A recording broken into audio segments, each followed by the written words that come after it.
Hey all, it's Jolene. Welcome back to the Home Stitchery Decor YouTube channel. If you're new here, hi, I'm Jolene. I am from Calgary, Alberta, Canada. I have a small handmade business, small in quotations, it's growing every day. But I do a whole bunch of handmade items here. I do print on demand, I do some digital files, and then I kind of teach all of this right here on my YouTube channel. So a while ago, I had joined a platform called Creative Fabrica, where you can purchase, based on a monthly subscription, millions of fonts, graphics, classes, and more right here on their website. So I pulled up the website here just to show you guys kind of what you get here. You get it all your access for as low as $3.99 a month. Discounted price will be valid for forever. Access to millions of graphics, fonts, classes, and more. I just said that. And here is the thing that I just want to highlight here. Personal, commercial, and POD use of files included. So this is where the catcher is. Okay, so I don't typically backtrack on things that I have said, but in this scenario, I'm going to backtrack on things that I have said here on this channel. And I'm no longer promoting this business as an affiliate. In fact, I'm going to delete my account. I'll show you guys live here, and here's why. Okay, so a few days back, I was watching another, she's an influencer, right? And she teaches Etsy. Her name's Starla Moore. I don't watch a ton of YouTube videos, but every once in a while, one pops into my feed, and I was like, hey, what the heck? What's going on here? So I actually watched this video by Starla Moore, and Creative Fabrica had reached out to her and asked her to be an affiliate for stuff. But in the video, she'll explain to you guys, if you go watch it, that she actually teaches people how to have an Etsy store, and a couple of her students were sued for using assets that they had purchased on Creative Fabrica. Now, Creative Fabrica is somewhat clear on their terms of use and conditions for this, and Etsy's very clear on theirs. You can't just buy an asset like a graphic, and I'll just show you what they kind of have available here. So you can't just buy this, this bunny rabbit and put it on a shirt and sell it on Etsy. You would actually need to pull the design into Canva, make some alterations to the design, and then put it on an Etsy store, because you need to have original artwork on your art. And they do have bots that will scan the internet, and if they're seeing the same image on 50,000 products, or they're seeing it on Temu, or they're seeing it on Amazon and then on a website, they know that you've just purchased the design and slapped it onto your product. So you can purchase these graphics and fonts and all that kind of stuff, but you do have to make alterations to them. So the premise of the video was that her students had made alterations to them. They had put them onto items in their Etsy store and then subsequently got sued for copyright infringement. They had their stores shut down, and they had to fight with lawyers for judgments, all that kind of stuff. And in the meantime, they had been reaching out, or Starla had been reaching out to Creative Fabrica to essentially say, what the heck is going on here? What are you going to do for these people? You sold this thing with a license that included commercial use, and turns out, they don't guarantee anything. So if you come to Creative Fabrica and you come down, you have to scroll down, which is also kind of annoying. So I'm on this main page, and I will have to scroll down to the bottom, like, I don't know, 6 or 7 times before I actually get to the bottom of the page. I don't know how this is legal either, but it doesn't let you actually get to the bottom of the page. And then it has their terms of service here, which we're going to click on. And this is very important for this video. So we're just going to scroll down to section 13 here. And Starla did cover this in her video as well, but I've got something to add to it because I actually reached out to Creative Fabrica myself. And so I do have something to add to it. But essentially it says here, we do not guarantee, represent, or warrant that the use of our service will be uninterrupted, timely, secure, or error-free. We do not warrant that the results that may be obtained from the use of the service will be accurate or reliable. We agree that from time to time we may remove the service for indefinite periods of time or cancel the service at any time without notice to you. And you expressly agree that your use or inability to use the service is at your sole risk. The service and all the products delivered to you through the services, except as expressly stated by us, provided as is and as available for your use without any representation warranties or conditions of any kind, either expressed or implied, included all implied warranties or conditions of merchantability, merchantable quality, fitness or particular purpose, durability, title, and non-infringement. So they don't guarantee non-infringement. So when you purchase that license that says commercial use, if you're not reading the terms and conditions in the very fine print and you don't have a background in law, perhaps, you may not be purchasing what you think you're going to get. So I watched the whole video and I honestly was aghast. I'm like, oh my goodness. Why? Why would you do that? That's terrible.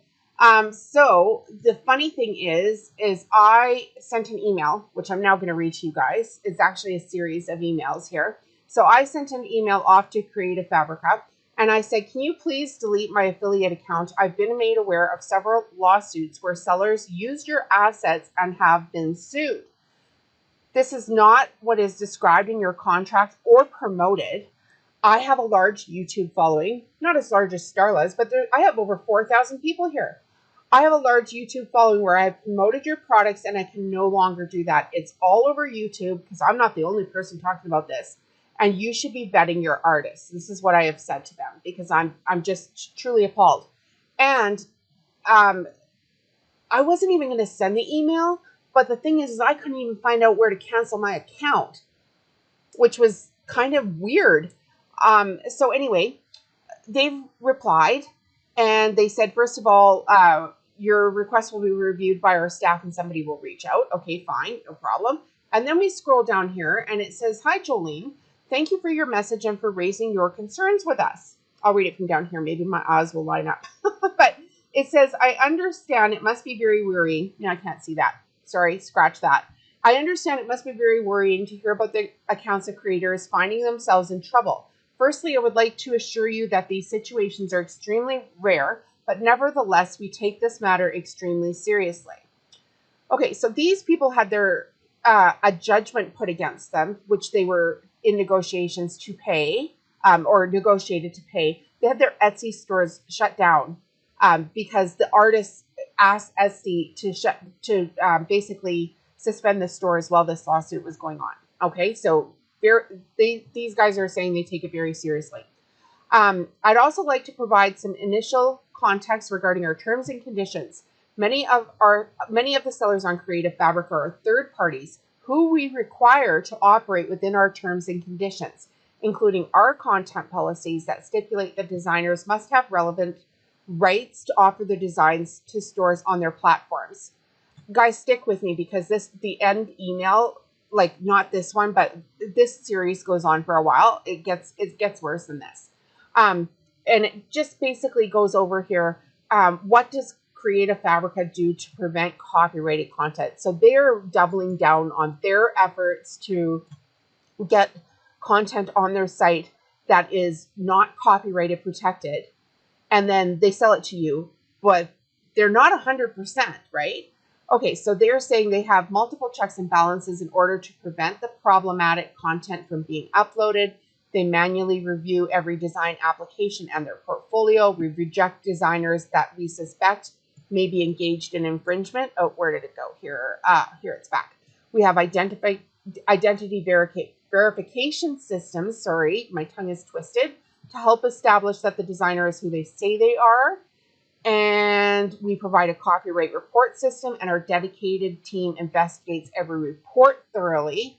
Any content that is in violation of their content policies is removed. If the designer is found to be in breach of their content policies, they take action against them by, for example, permanently terminating their accounts. They also take additional steps to prevent repeat infringers from rejoining.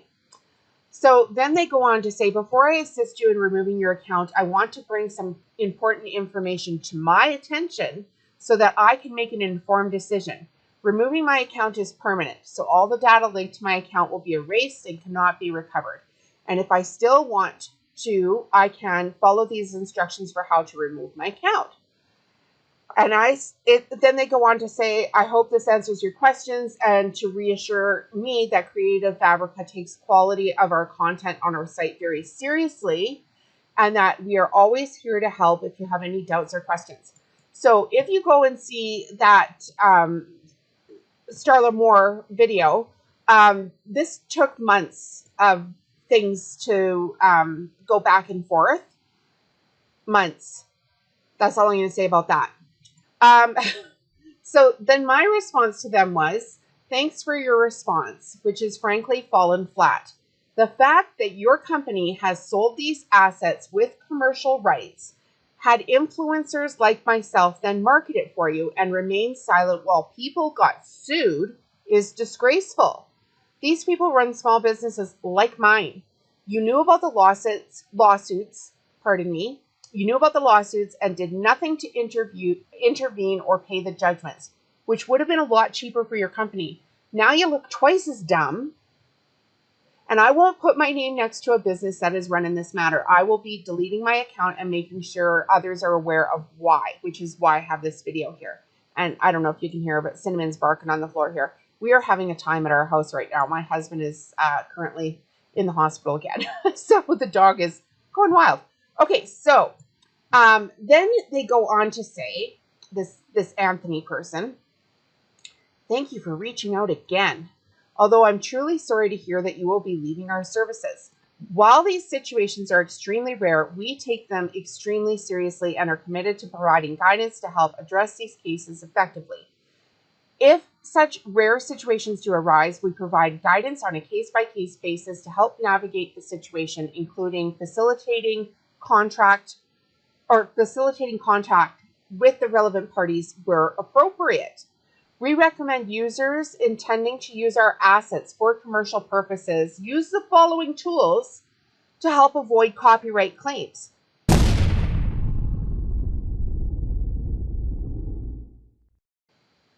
Like, I hardly can even right now.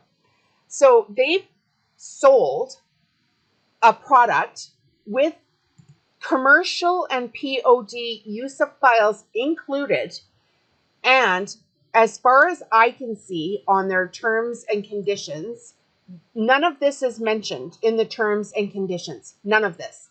But now they're saying, we recommend users intending to use our assets for commercial purposes use the following tools and knowledge to help avoid copyright claims. Use content ID tools such as Google Lens or TinEye. Check trademark databases. Make sure that you have a good understanding of how our license works, and if in doubt, reach out to our support team because we're happy to help. Make sure you understand the terms and conditions of Etsy, which I told you guys, Etsy makes you alter those. And in Starla's video where she had 2 of her students get sued, the assets that they were using were altered. So if there is a doubt about a specific product on Creative Fabrica, we would encourage users to report the problem button on every product page. Our fraud and copyright team will investigate these reports as a matter of urgency, and action will be taken pending a thorough investigation. So they're telling users, not in an email, after the fact, after people have got sued, after it started getting talked about on YouTube, they're telling users to take matters into their own hands and use tools like Google Lens, but then I'm not seeing any of that information in their terms of service. Okay, so I'm not telling you to stop using Creative Fabrica. I'm not defaming their site. I am saying that this is the email that I got back based on a video that I watched from Starla, and I have up here my account for Creative Fabrica. I had a second tab open here, and I've already gone through all of the instructions, and here I am clicking to remove my account. I cannot promote a company that will throw small business under the bus. Like, I'm just not doing it. So I'm sure I've removed my account. It's gone. I'm not doing that. I apologize. I'm going to have to go back and find any videos that have a link to these guys and get them off my site because that's just not right. And you guys should know that that is what is going on. And there it is. I told you. I don't normally rant. Go watch some of my other fun videos where I do fun things like give away soup bowl cozy sewing kits. See you later. Bye.